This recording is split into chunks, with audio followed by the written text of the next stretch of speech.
चला आपण या टॉर्शनलाच कंटिन्यू करूया. टॉर्शनला कंटिन्यू करूया आणि त्याच्यामध्ये एक शेवटचा पॉईंट राहिलाय तो आपण डिस्कस करूया. याच्यामध्ये सुद्धा इनडिटर्मिनेट स्ट्रक्चर असतात बघा. इनडिटर्मिनेट स्ट्रक्चर्स याच्यामध्ये सुद्धा असतात. आता याचे जे क्वेश्चन्स असतील न्यूमेरिकल्स असतील ते आपण त्यावेळेस सॉल्व्ह करूयात. ह्याच्यामध्ये इनडिटर्मिनेट स्ट्रक्चर म्हणजे कसं असणार आहे की दोन्ही साईडनं आपण शाफ्टला असं फिक्स करून ठेवलंय बघा. असं दोन्ही साईडनं आपण शाफ्टला फिक्स करून ठेवलंय त्याला आपण इनडिटर्मिनेट स्ट्रक्चर म्हणतो. का बरं? एक्झाम्पल इथे एक पॉईंट आहे, इथे एक पॉईंट आहे आणि त्या पॉईंटवरती आपण असा टॉर्क अप्लाय केला, असा काहीतरी टी किलो न्यूटनचा आपण टॉर्क अप्लाय केलाय. ठीक आहे. मग आता इथं काय होणार आहे? इथं रिॲक्शन्स तयार होणार आहेत. ए पॉईंटला रिॲक्शन तयार होणार आहे आणि बी पॉईंटला सुद्धा रिॲक्शन तयार होणार आहे. ही रिॲक्शन कशी असते? ही रिॲक्शन त्याच्या अपोजिटमध्ये असते. जर विचारायची फ्री बॉडी डायग्राम ड्रॉ करा, तर फ्री बॉडी डायग्राम या टाईपमध्ये येईल. याची या टाईपमध्ये येईल. हा झाला आपला अप्लाइड टॉर्क होता हा. मग त्याच्या अपोजिटमध्ये तयार होणार आहे हा काय तयार होणार? त्याच्या अपोजिटमध्ये रिॲक्टिव्ह टॉर्क असणार आहे, हा रिॲक्शनचा टॉर्क असणार आहे हा. मग हा रिॲक्शनचा टॉर्क टी ए, हा रिॲक्शनचा टॉर्क त्याच्यामध्ये टी बी. आपण इकडे ढकलण्याचा प्रयत्न केला, त्याने आपल्याला अपोज केलं या टाईपमध्ये त्याला अपोज केलं. आता या टाईपचे क्वेश्चन्स कसे सॉल्व्ह करायचे? मग या type T equals to total torque, T equals to काय असणार? T A plus T B. T A plus T B. का बरं? तुम्ही ह्याला राईट साईडनं बघा. राईट साईडनं बघितल्यावर तुम्हाला हा टॉर्क कसा दिसतोय? हा क्लॉकवाईज दिसतोय आणि बाकीचे दोन कसे दिसतात? अँटी क्लॉकवाईज दिसतात. मग तुम्ही टॉर्क टी इक्वल्स टू काय घेतला? टी ए प्लस टी बी घेतला. आणि दुसरं इक्वेशन काय असणार याचं सॉल्व्ह करण्याचं?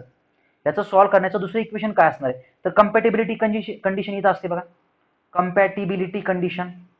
कम्पॅटिबिलिटी कंडिशन म्हणजे काय? त्याच्यामध्ये अँगल ऑफ ट्विस्ट किती असणार आहे? टोटल अँगल ऑफ ट्विस्ट तर 0 असणार आहे. हा टोटल अँगल ऑफ ट्विस्ट काय असणार आहे? 0 असणार आहे. का बरं? कारण आपण शाफ्टला इकडेही फिक्स करून ठेवलं आणि इकडेही फिक्स करून ठेवलंय. पण हा अँगल ऑफ ट्विस्ट कसा बनला? हा टोटल अँगल ऑफ ट्विस्ट कसा बनला? तर हा पॉईंट आहे ए, हा पॉईंट आहे बी आणि इथं पॉईंट घ्या तुम्ही काहीतरी सी घ्या. मग टोटल अँगल ऑफ ट्विस्ट कसा बनला? हा total angle of twist equals to theta A C plus theta, आपण असं बीसी लिहूया, याला बीसी लिहूया. म्हणजे मी असं लिहू शकतो का? Theta A C equals to minus theta BC. BC असं लिहू शकतो? यस लिहू शकतो. मग या टाईपच्या दोन कंडिशन्स प्रमाणे आपण हा क्वेश्चन पूर्णपणे सॉल्व्ह करू शकतो. आणि आपल्याला तो क्वेश्चन काही सॉल्व्ह करायचा नाहीये. त्याचं रिझन असं आहे की आपल्याला याचं डिस्कशन नाहीये. आता आपण जो नवीन पॉइंट आपण डिस्कस करत आहोत त्याला मी म्हणतोय कंबाइंड लोडिंग. Combined loading. हे कंबाइंड लोडिंग कुठं असते? कंबाइंड लोडिंग बेंडिंग मध्ये सुद्धा असते आणि टॉर्शन मध्ये सुद्धा असते. तर कंबाइंड लोडिंगची पहिली केस घेतो मी बेंडिंगची. पहिली केस घेतो मी बेंडिंगच्या वेळेसची. आता बेंडिंग म्हणलं की इथं एक्झाम्पल या टाईपमध्ये असा हा आला एक्झाम्पल एक बार. थोडंसं बेंडिंग घेतो पण थोडं वेगळं घेतो बघा. इथं हा घेतला मी असा बार. चला ठीक आहे, कॅन्टिलिव्हर बीम आहे असं समजून घ्या. आता कंबाइंड लोडिंग म्हणजे काय? एका लोडपेक्षा वेगवेगळे लोड अप्लाय होणं.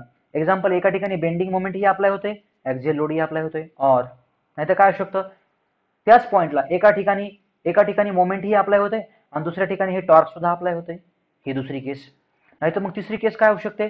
म्हणजे एका पॉईंटला मोमेंट ही अप्लाय होते, ऍक्सियल लोड ही अप्लाय होतोय आणि इकडनं बाहेरनं टॉर्क ही अप्लाय होतोय. मग अशी तर कंबाइंड लोडिंगची केस असते. मग अशी केस कशी सॉल्व्ह करायची? या केसेसचे क्वेश्चन्स कसे डील करायचे? मग बेंडिंग मध्ये आपण कंबाइंड लोडिंगची केस बघणार आहोत. आता बेंडिंग मध्ये म्हणल्यानंतर एक्झाम्पल हा तो फ्री एंड आहे आणि हा फ्री एंड आहे आणि याचा हा क्रॉस सेक्शन जो आहे तो सर्क्युलर क्रॉस सेक्शन आहे बघा. असा सर्क्युलर क्रॉस सेक्शनचा हा काहीतरी रॉड आहे आणि या टाईपमध्ये आपण बाहेरच्या साईडनं मोमेंट अप्लाय केलंय. किती मोमेंट आहे? यम इतकं मोमेंट आहे. मग त्याचसोबत तुम्ही काय करा? याला आणखी एक लोड अप्लाय करा. असा काहीतरी पी किलो न्यूटनचा लोड अप्लाय करा. एक्झेल लोड घ्या पी किलो न्यूटनचा या टाईपमध्ये. चला घेतला. मग आता तुम्हाला क्वेश्चन विचारला जातो की ए पॉईंटला, एक्झाम्पल बी पॉईंटला, एक्झाम्पल ह्या सी पॉईंटला, ए पॉईंट, बी पॉईंट आणि सी पॉईंट. तर ए पॉईंटला कुठला स्ट्रेस असणार? बी पॉईंटला कुठला स्ट्रेस असणार? सी पॉईंटला कुठला स्ट्रेस असणार? या टाईपचे क्वेश्चन्स असतात. आता सी पॉईंट जो आहे तो लॉन्जिट्युडनल ॲक्सिसवरती आहे. ए पॉईंट हा एकदम वरच्या सरफेसचा पॉईंट आहे. बी पॉईंट हा खालच्या सरफेसचा पॉईंट आहे, म्हणजे सरफेसवरती पॉईंट आहेत. यामध्ये बेंडिंगमध्ये क्वेश्चन्स असतात आपल्याला. तर याचा आन्सर काय असणार बरं? याचा आन्सर काय असणार? याचा आन्सर कसं डील करायचं बघा, समजून घ्या. आता बघा, ज्यावेळेस बेंडिंग अप्लाय होतंय, ज्यावेळेस बेंडिंग हे अप्लाय केले असते बघा, त्यावेळेस त्याचं शिअर स्ट्रेस डिस्ट्रीब्युशन कसं असणार आहे? बेंडिंग स्ट्रेस डिस्ट्रीब्युशन कसं असणार आहे? या टाईपमध्ये असणार आहे काहीतरी. या टाईपमध्ये वरती आणि हे खालचा स्ट्रेस आणि वरचा स्ट्रेस. बरं, वरचा स्ट्रेस पॉझिटिव्ह असेल का निगेटिव्ह असणार आहे? निगेटिव्ह असणार आहे. का बरं निगेटिव्ह असणार आहे वरचा स्ट्रेस? कारण आपण ह्याला बेंड केलं ना, अशा खालच्या डायरेक्शनला बेंड केलंय. सॉरी, इथं प्लस घेऊया. काय झालं आज हे प्लस. वरच्या फायबरमध्ये काय असणार आहे, तर पॉझिटिव्ह स्ट्रेस असणार आहे. पॉझिटिव्ह स्ट्रेस असणार आहे. खालच्या फायबरमध्ये काय असणार आहे, निगेटिव्ह स्ट्रेस असणार आहे. निगेटिव्ह स्ट्रेस असणार आहे. आणि सी फायबरवरती, कारण सी फायबर हा लॉन्जिट्युडनल ॲक्सिसचा आहे ना, तो न्यूट्रल ॲक्सिस असणार आहे. मग सी फायबरवरती काय असणार आहे, काही स्ट्रेस नसणार आहे इथं. मग सी फायबरवरचा झिरो स्ट्रेस, ए फायबरवरचा पॉझिटिव्ह टेन्साइल स्ट्रेस आणि खालचा जो निगेटिव्ह स्ट्रेस असणार आहे, हा बी पॉईंटचा निगेटिव्ह स्ट्रेस असणार आहे या टाईपमध्ये. पण इथं काय फक्त एकच लोड अप्लाय होतोय का, नाही. मग ह्याच्यामध्ये आणखी तुम्हाला प्लस करावे लागेल. प्लस करावं लागेल. मग आणखी कुठला लोड अप्लाय होतोय, इथं हा लोड जो आहे ना, हा जो लोड आहे याच्यामुळे इथं टेन्साइल स्ट्रेस तयार होणार आहे. याच्यामुळे इथे टेन्साइल स्ट्रेस तयार होणार आहे.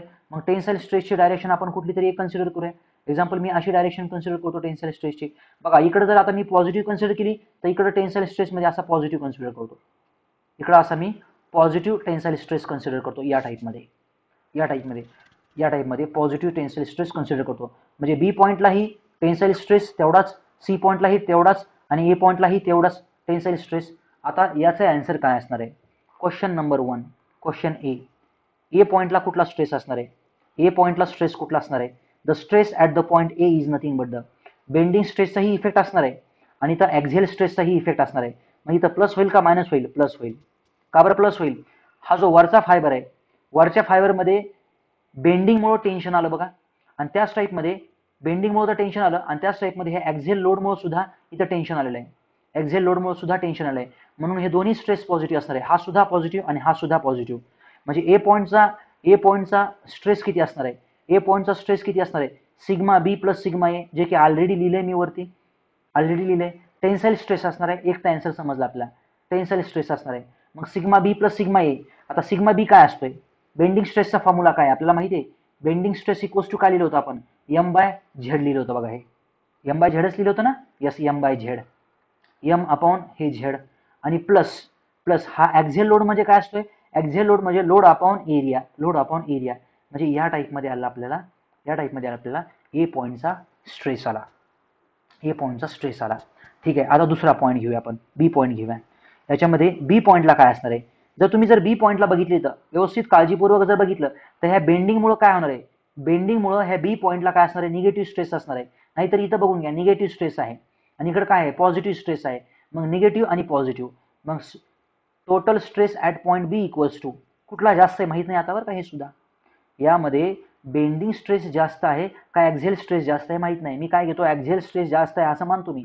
ॲक्झियल स्ट्रेस मायनस काय करतो, बेंडिंग स्ट्रेस करतो. बेंडिंग स्ट्रेस निगेटिव्ह आहे, ॲक्झियल स्ट्रेस तर नेहमी करताच पॉझिटिव्ह असणार आहे. म्हणून इथं आपला आन्सर काय आलं, हे P by A minus M by Z. म्हणजे इथं तुमचं फायनल आन्सर काय आलं, बी पॉईंटला स्ट्रेस कुठला आहे, तुमचं फायनल आन्सर काय आलं सांगू शकतो का आपण याच्यामध्ये, नाही सांगू शकत. जर एक्झाम्पल याचा जर आन्सर जर 100 असेल तर मग, आणि याचा जर आन्सर 50 असेल तर मग तुमचं आन्सर काय आलं, 50 आलं. प्लस 50 म्हणजे काय आलं, टोटल किंवा रिझल्टंट स्ट्रेस बी पॉईंटला किती आहे, टेन्साइल आहे, प्लस 50 टेन्साइल आहे. आणि जर एक्झाम्पल जर ह्याच्यामध्ये जर हे 50 आलं आणि हे जर 100 आलं, म्हणजे बेंडिंगमुळे तयार होणारा स्ट्रेस जर 100 आला आणि ॲक्झिलमुळे तयार होणारा स्ट्रेस जर 50 आला, तर याचा आन्सर काय आलं, मायनस आलं 50. मायनस 50 आलं म्हणजे काय आलं, हे कम्प्रेसिव्ह झाला. म्हणजे बी पॉईंटला स्ट्रेस कुठला असणार आहे, कम्प्रेसिव्ह असणार आहे. हे व्हॅल्यूवरनं समजणार आहे, हे असं बाहेरनं सांगू शकत नाही आपण.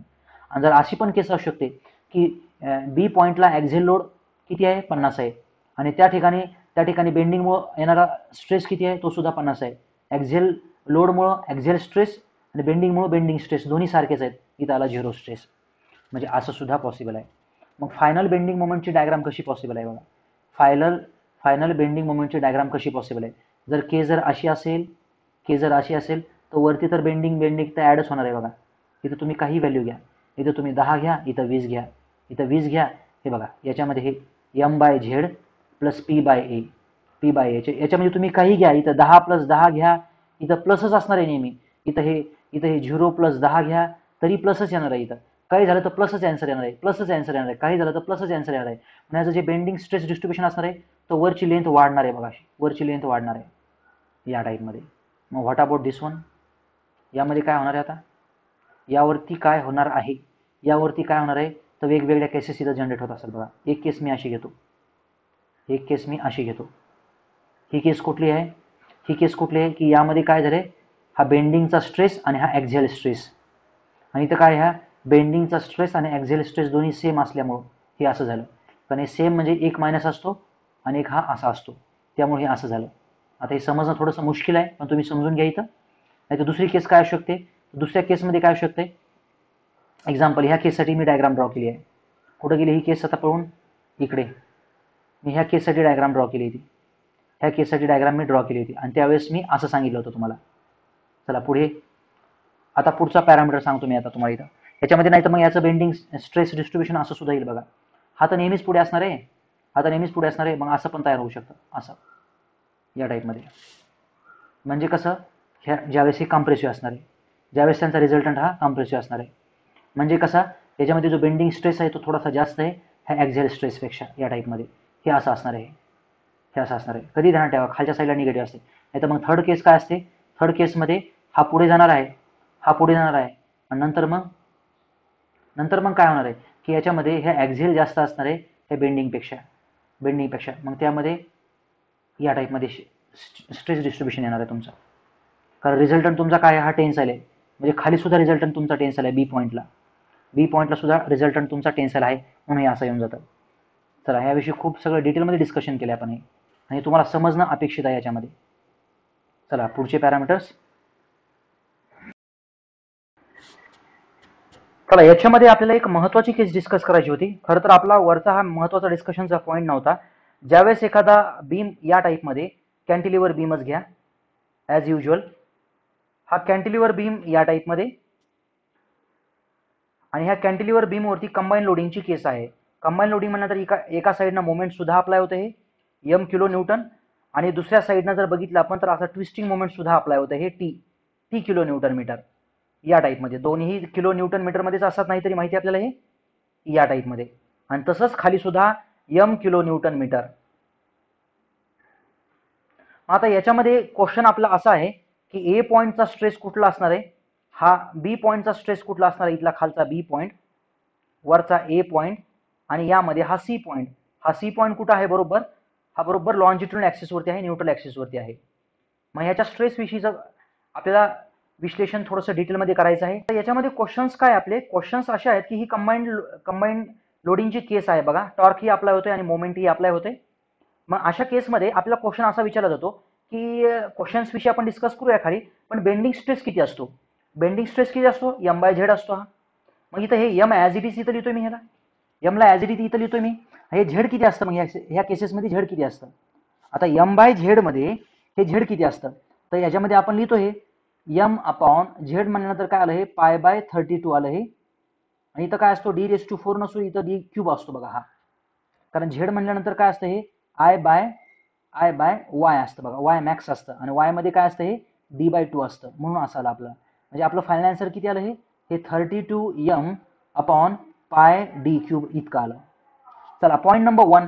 पॉईंट नंबर 2, बट इथं ऍक्ट होणारा टी सुद्धा आहे, ट्विस्टिंग मोमेंट सुद्धा आहे. ट्विस्टिंग मोमेंटमुळे तयार काय होतो, हा शिअर स्ट्रेस तयार होतो, आणि shear stress polar section modulus.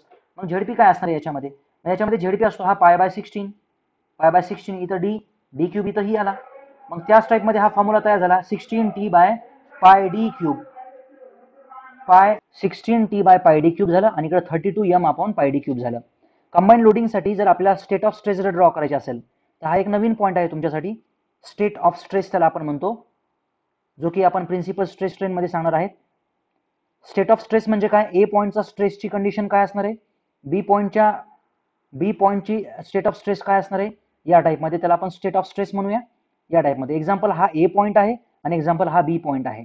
आता ए पॉईंटवरती कुठले कुठले स्ट्रेसेस असतील, चला ए पॉईंटवरती जर आपण बघितलं, बेंडिंगमुळे टेन्साईल स्ट्रेस असणार आहे, बेंडिंगमुळे येणारा टेन्साईल स्ट्रेस असणार आहे, कारण तो फायबर अंडर टेन्शन असणार आहे. आणि बी पॉईंटवरती जर बघितलं आपण तर बी पॉईंटवरती बेंडिंगमुळे येणारा स्ट्रेस कुठला, हा कम्प्रेसिव्ह स्ट्रेस असणार आहे. चला याविषयीचा पॉईंट संपला आपला. नंतर ह्या टॉर्कमुळे कुठला स्ट्रेस असणार आहे, हा जो टॉर्क आहे ह्या टॉर्कमुळे स्ट्रेस कुठला तयार होणार आहे, ए पॉईंटला आणि बी पॉईंटला. आपल्याला माहिती आहे ए पॉईंट आणि बी पॉईंट दोन्ही हे एक्स्ट्रीम पॉईंट आहेत बघा, बाहेरचे पॉईंट आहेत, आउटसाईडचे पॉईंट आहेत. तर याच्यामुळे असा काहीतरी टॉर्क तयार होत असतो. टॉर्क म्हणण्यापेक्षा आपण त्याला टॉर्कमुळे तयार होणारा इफेक्ट, ट्विस्टिंग मोमेंट, हे ट्विस्टिंग मोमेंट म्हणजेच हा आपला शिअर स्ट्रेस, हा झाला आपला शिअर स्ट्रेस. आणि हा झाला बेंडिंगमुळे तयार होणारा स्ट्रेस, बेंडिंगमुळे तयार होणारा स्ट्रेस या टाईपमध्ये. आता बी पॉईंटवरती सुद्धा असणार का स्ट्रेस? येस, बी पॉईंटवरती सुद्धा स्ट्रेस असणार. मग बी पॉईंटवरती स्ट्रेस कुठला? Shear stress. कसा असणार तो? या टाईपमध्ये शिअर स्ट्रेस आपण दाखवतो. जस्ट मी आता इथं शिअर स्ट्रेसचं प्रेझेंटेशन असं इंट्रोड्यूस करतोय, हे आपल्याला पुढे डिटेलमध्ये आहेच. आणि हा झाला बेंडिंग स्ट्रेस, हा झाला बेंडिंग स्ट्रेस. चला याच्यामध्ये क्वेश्चन, बेंडिंग स्ट्रेस कुठला स्ट्रेस आहे? नॉर्मल स्ट्रेस आहे का पॅरलल स्ट्रेस आहे? तर ह्याला आपण नॉर्मल स्ट्रेस म्हणत असतो. याला आपण नॉर्मल स्ट्रेस म्हणतो. याला आपण नॉर्मल स्ट्रेस म्हणतो. टाऊला काय म्हणतो आपण? Parallel stress. पॅरलल नाहीतरी तो बघा पॅरललीच ऍक्ट होतो, असा हा पॅरललीच ऍक्ट होतो. आपण या टाईपमध्ये डिस्कस करूया. आता ही झाली स्टेट ऑफ स्ट्रेस कंडिशन ए पॉईंटची आणि बी पॉईंटची. याविषयी काहीच कन्फ्युजन नसायला पाहिजे कोणालाच. आणि यामध्ये जर सी पॉईंट विषयी जर विचारलं तर सी पॉईंट विषयी 0 असणार आहे. सी पॉईंटची स्टेट ऑफ स्ट्रेस कंडिशन काय असणार आहे? सी पॉईंटवरती ना कुठलाच लोड असणार आहे. सी पॉईंट हा कुठला पॉईंट आहे? हा बरोबर हा न्यूट्रल ॲक्सिसचा पॉईंट आहे. न्यूट्रल ॲक्सिसवरती ना बेंडिंगमुळे स्ट्रेस तयार होतो, ना सेंटरच्या पॉईंट वरती ना टॉर्शनमुळे कुठला इफेक्ट तयार होतो. आपण जर डिस्कशन केलं ह्याच्यामध्ये, आपण जर डिस्कशन केलं पुढे, तर आपल्यासाठी एक नवीन आणि महत्त्वाचा पॉईंट आपल्याला इथं भेटून जातो. त्याला आपण म्हणतो इक्विव्हॅलंट बेंडिंग किंवा इक्विव्हॅलंट लोड म्हणतो आपण. Equivalent load. आता इक्विव्हॅलंट लोडमध्ये काय असतो? आता इक्विव्हॅलंट लोडमध्ये बेंडिंग मोमेंटला आणि ह्या टॉर्शनला जर आपल्याला रिप्लेस करायचं असेल तर, एक्झाम्पल ज्यावेळेस आपण बेंडिंग मोमेंटला रिप्लेस करूया त्यावेळेस आपण त्याला काय म्हणणार आहोत? Equivalent bending. इक्विव्हॅलंट बेंडिंग म्हणजे काय? महत्त्वाचा पॉईंट आहे. इक्विव्हॅलंट बेंडिंग म्हणजे काय? आता एक्झाम्पल हा आपला रॉड आहे वरचा, या टाईपमध्ये. याला आपण या टाईपमध्ये बेंड केलं आणि या टाईपमध्ये आपण त्याला टॉर्क अप्लाय केला. ह्या दोघांचा जो इफेक्ट तयार होणार आहे तो फक्त एकदाच एकाच मॅग्निट्यूडची बेंडिंग मोमेंट अप्लाय झाल्यानंतर तयार व्हायला पाहिजे. म्हणजे इथं एम हे आहे, टी आहे, म्हणजे एमचा आणि टीचा मिळून जो इफेक्ट होणार आहे, इफेक्ट म्हणजे ए पॉईंटला जो काही स्ट्रेस आला होता, बी पॉईंटला काही जो स्ट्रेस आला होता, कशामुळे आला होता तो? टी आणि एम कंबाइंड लोडिंगमुळे आला होता. मग ह्या दोघांनाही आपल्याला रिप्लेस करायचे आणि दोघांना रिप्लेस करून आपल्याला एकच ठेवायचे, आपल्याला एकाचीच मॅग्निट्यूड ठेवायची, एकच मोमेंट अप्लाय करायचे. ही एक केस असते बघा. आणि दुसरी केस असते इक्विव्हॅलंट ट्विस्टिंग मोमेंट. म्हणजे काय? इक्विव्हॅलंट म्हणजे दोघांच्या इक्वल असणं. इक्विव्हॅलंट ट्विस्टिंग मोमेंट किंवा इक्विव्हॅलंट त्याला आपण टॉर्क म्हणतो. काय असणार बरं हा कन्सेप्ट? जसा की हा कन्सेप्ट आहे की ह्या बारमध्ये आपण जर बघितलं तर इथं आपण हा टॉर्क अप्लाय केला आणि इथं आपण हे बेंडिंग अप्लाय केलंय. आता हा टॉर्कही नको आहे आपल्याला, बेंडिंगही नको आहे, आपल्याला कुठलं तरी एकच पाहिजे. तर आपण वरती घेतलं एकच मोमेंट असल्यानंतरचा इफेक्ट. आता आपल्याला एकच पाहिजे, आपल्याला एकच टॉर्क पाहिजे, त्याला आपण इक्विव्हॅलंट टॉर्क म्हणतो. म्हणजे ह्या दोन इफेक्टच्या बरोबर हा एक इफेक्ट असतो, तो दोन इफेक्टच्या बरोबर हा एकट्याचा इफेक्ट असतो, त्याला आपण म्हणतो इक्विव्हॅलंट. म्हणजे दोघांना रिप्लेस करून आपण एक तर ह्याला ठेवू शकतो किंवा नाही तर इथं वरच्या केसमध्ये ह्या दोघांना रिप्लेस करून आपण एक ह्याला ठेवू शकतो. मग आपल्याला एक्झाममध्ये आतापर्यंत क्वेश्चन विचारले गेलेत की इक्विव्हॅलंट बेंडिंग मोमेंटची मॅग्निट्यूड काय असते म्हणून. इक्विव्हॅलंट बेंडिंग मोमेंटची मॅग्निट्यूड असते 1/2 m plus under root of m square plus T square. या टाईपमध्ये असते. म्हणजे कसं? एक्झाम्पल जर एम जर तुम्हाला दिलं, एक्झाम्पल 100 नि दिलं आणि टी जर दिलं तुम्हाला 50 आणि तुम्हाला जर विचारलं तर इक्विव्हॅलंट बेंडिंग मोमेंट काय असेल, तर तुम्ही हा सरळ फॉर्म्युला वापरा या टाईपमध्ये, एम इक्वल्स टू. आणि इक्विव्हॅलंट टॉर्कमध्ये फॉर्म्युला असाच असतो, equivalent torque equivalent twisting moment equals to. त्यामध्ये सिंपल फॉर्म्युला ध्यानात ठेवा, हा अर्धा पोर्शन ध्यानात ठेवायचा. अर्धा पोर्शन नंतर हा M square plus T square.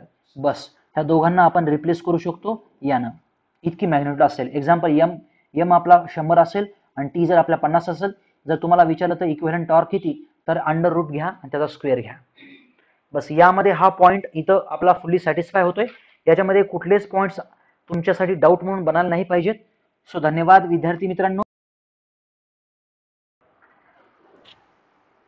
चला आपण इथे एक ॲडिशनल आणि नवीन एक पॉईंट आपण डिस्कस करणार आहोत. तो आहे आपल्या स्ट्रेन गेज. काय असतो बरं हे स्ट्रेन गेज म्हणले की कधी ध्यानात ठेवा की गेजिंग एलिमेंट म्हणजे आपण ज्याने काहीतरी मोजमाप करणार आहोत.